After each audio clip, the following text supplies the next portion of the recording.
Hi అండి, అందరికీ ముందుగా ఉగాది శుభాకాంక్షలు. నేను మీ రెజిన్ ఆర్టిస్ట్ దివ్య, కాకినాడ నుంచి. నా వీడియోస్ అన్నీ చాలా రోజులుగా చూస్తూ సపోర్ట్ చేస్తున్న మీ అందరికీ చాలా థ్యాంక్స్.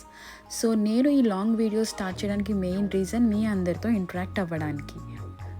ఈ వీడియో రెజిన్ కొత్తగా స్టార్ట్ చేద్దాం, నేర్చుకుందాం అనుకున్న వాళ్ళకి, ఇంకా ఏదైనా స్మాల్ బిజినెస్ స్టార్ట్ చేద్దాం అనుకున్న వాళ్ళకి. అండ్ రెజిన్ అనుకున్నంత ఈజీ కాదండి. పైన మిక్సింగ్ అండ్ పోరింగ్ అని మాత్రమే మనం బయట వింటాం, బట్ మనం దాని వెనకాల చాలా చేయాల్సి వస్తుంది. ఈ వీడియో అయితే కొత్తగా రెజిన్ నేర్చుకుందాం అనుకున్న, ఏదైనా స్మాల్ బిజినెస్ స్టార్ట్ చేద్దాం అనుకున్న వాళ్ళకి కూడా బాగా యూజ్ అవుతుందండి. సో నేనైతే సరిగ్గా అరేంజ్ అయితే ఏం చేయలేదు, సడన్గా అనుకుని తీసుకున్న లాంగ్ వీడియో ఇది. నెక్స్ట్ టైం నేను ఫుల్లీ అరేంజ్ చేసి మీకు అంత నీట్గా పెట్టి చూపిస్తాను. సో ఇప్పుడు నేనైతే ఈ వీడియోలో మీకు నాకు వచ్చిన ఆర్డర్స్లో నేను చేస్తున్న వాటిలో ఒక మౌల్డ్ అండ్ 2 ఫ్రేమ్స్ అయితే మీకు ఈ వీడియోలో చూపిస్తానండి. ఇంకా మౌల్డ్ అయితే నేను లాస్ట్ ఫినిషింగ్ స్టెప్ అది ఎలా చేస్తామో కూడా చూపిస్తాను. సో మీరు కూడా ఏమైనా డౌట్స్ ఉన్నా, ఏమైనా క్లారిఫికేషన్స్ కావాలన్నా నా కమెంట్ సెక్షన్లో మెన్షన్ చేస్తే నేను వాటికి రిప్లై ఇస్తానండి. మాకైతే మీ సపోర్ట్ చాలా అవసరం అండి. సో మీరు కూడా మా ఛానల్ని అయితే సబ్స్క్రైబ్ చేసుకోండి. ఇంకా రెజిన్కి నేను ఎక్కడెక్కడ థింగ్స్ అనేవి పర్చేస్ చేశానో అని కూడా మీకు మధ్య మధ్యలో నేను చెప్తూ ఉంటానండి. ఇప్పుడు మనం ఏం చేస్తామంటే మౌల్డ్ కంప్లీట్ అయిపోయిన తర్వాత డిమోల్డ్ చేస్తాం. సో ఇది మన ఎండింగ్, బట్ ఇదే మన మెయిన్ స్టెప్. సో డిమోల్డ్ చేసిన తర్వాత మనకి ఎడ్జెస్ అయితే చాలా షార్ప్గా ఉంటాయండి. సో వాటిని రిమూవ్ చేయడానికి మనం యూజ్ చేసే టూల్ డీబగ్గింగ్ టూల్. సో దీంతో మనం మెల్లిగా షార్ప్గా ఉన్న ఎడ్జెస్ని రిమూవ్ చేయాలి.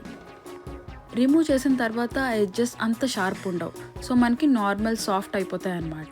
సో ఇప్పుడు సాఫ్ట్ అయిపోతున్న దానికి మన ఎడ్జెస్ దాని చుట్టూ మనం ఒక గోల్డ్ బార్డర్ అనేది వేయాలి.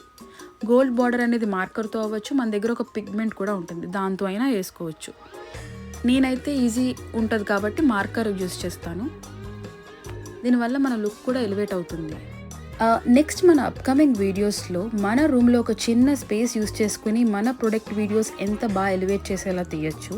అండ్ అలానే ప్యాకేజింగ్కి ఏ మెటీరియల్ యూస్ చేస్తే మన ప్యాకేజింగ్ బాగుంటుంది, అండ్ ఆల్సో అలాగే బ్యాక్డ్రాప్స్ ఏం యూస్ చేస్తే మన ప్రొడక్ట్ హైలైట్ అవుతుంది తెలుసుకోవాల్సిన విషయాలు. ఇంకా నేను చాలా టైమ్స్ యూట్యూబ్లో వెతికానండి. నాకు అంత ఐడియా లేనప్పుడు యూట్యూబ్లో దొరుకుతుందేమో అనుకున్నాను, బట్ నాకు ఎక్కడ అయితే అంత క్లియర్గా దొరకలేదు. బట్ నేను నా ప్రాక్టీస్ వల్ల నేర్చుకున్న కొన్ని విషయాలు, ఇంకా నా దగ్గర ఉన్న సోర్సెస్ వల్ల నేర్చుకున్న కొన్ని విషయాలు, ఇంకా టిప్స్, అవన్నీ నేను నా అప్కమింగ్ వీడియోస్లో మెన్షన్ చేస్తానండి. ఐ హోప్ తర్వాత ఎవరైనా స్మాల్ బిజినెస్కి ఎంటర్ అవ్వాలనుకున్న వాళ్ళకి ఈ వీడియోస్ అయితే చాలా యూజ్ అవుతాయి. ఇంకా ఎవరైనా కొత్తగా బిజినెస్ స్టార్ట్ చేద్దాం అనుకున్న వాళ్ళకి ఈ వీడియో అయితే షేర్ చేయండి, వాళ్ళకి కూడా యూజ్ అవుతుంది.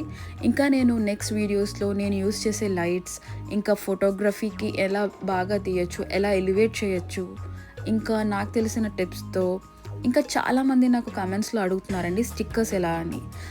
ఇది నా one of the main thing అండి. నేను స్టిక్కర్స్ కోసం తిరగని చోటంటూ లేదు, బట్ నాకు ఈ మిషన్ వచ్చిన తర్వాత లైఫ్లో చాలా ఈజీ అయిపోయిందనే చెప్పాలి ఈ రెజిన్ ఆర్ట్ థింగ్. అండ్ ఇంకా నా నెక్స్ట్ వీడియోస్లో మీకు క్రియేటివ్గా వీడియోస్ ఎలా తీయాలనేది కూడా నేను మీకు వీడియోస్లో చెప్తానండి. ఇవన్నీ మీకు రావాలంటే నోటిఫికేషన్ సింబల్ కూడా ఆన్ చేసుకోండి. Thank you for watching.